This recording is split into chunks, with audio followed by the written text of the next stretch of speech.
I don't actually feel old. I'm 58 and in my head, I don't feel that much different from the bloke I was 10 or 15 years ago. But something has changed and it's difficult to put my finger on because it hasn't happened all at once. Nobody wakes up one morning and suddenly you've become old. There's no day where you get out of bed and you think, well, that's it, I'm old now. It happens quietly and slowly. Maybe you stop doing something you used to. You don't quite walk as much anymore. You stop playing a sport.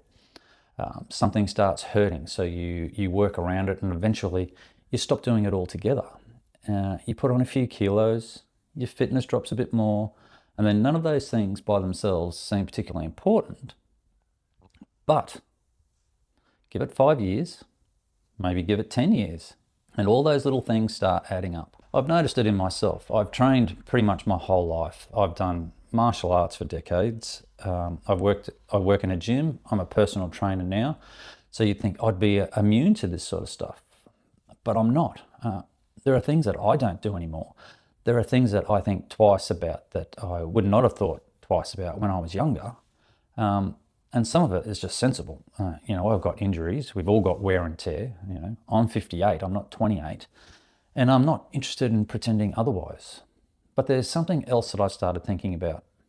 How much of what we call aging is actually aging, and how much is simply that we've slowly stopped doing things? Yeah, because I can see how easily it all happens. Something hurts and then you stop doing it.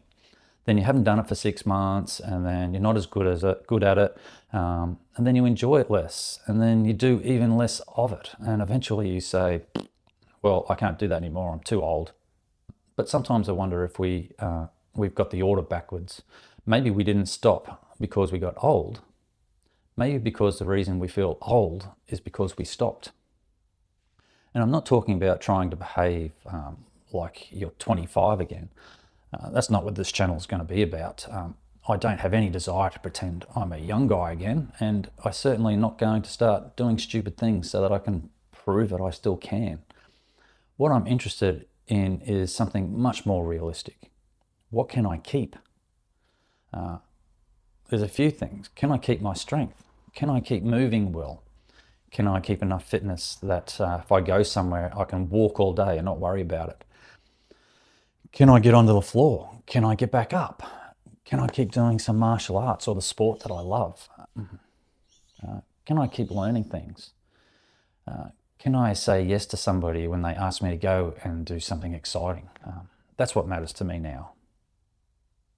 Because for me particularly, 60 isn't that far away anymore. And for the first time in my life, I'm starting to look at the next decade very differently.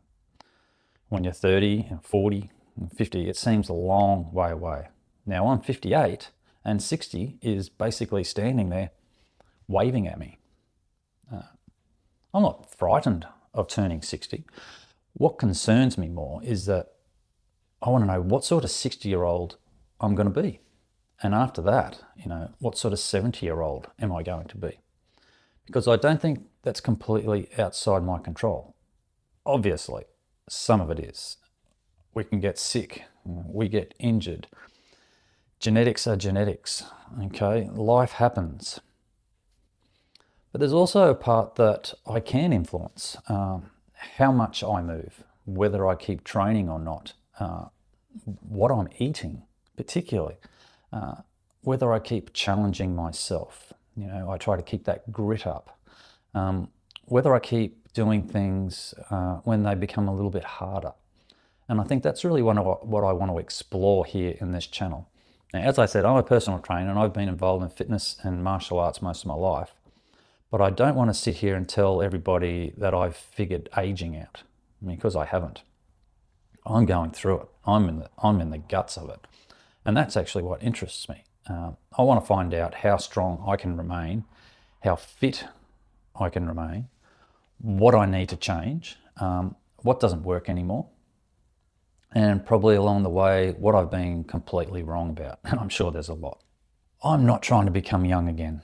That's impossible. None of us are going to be young again. I'm trying to find out the next version of me. What can it be?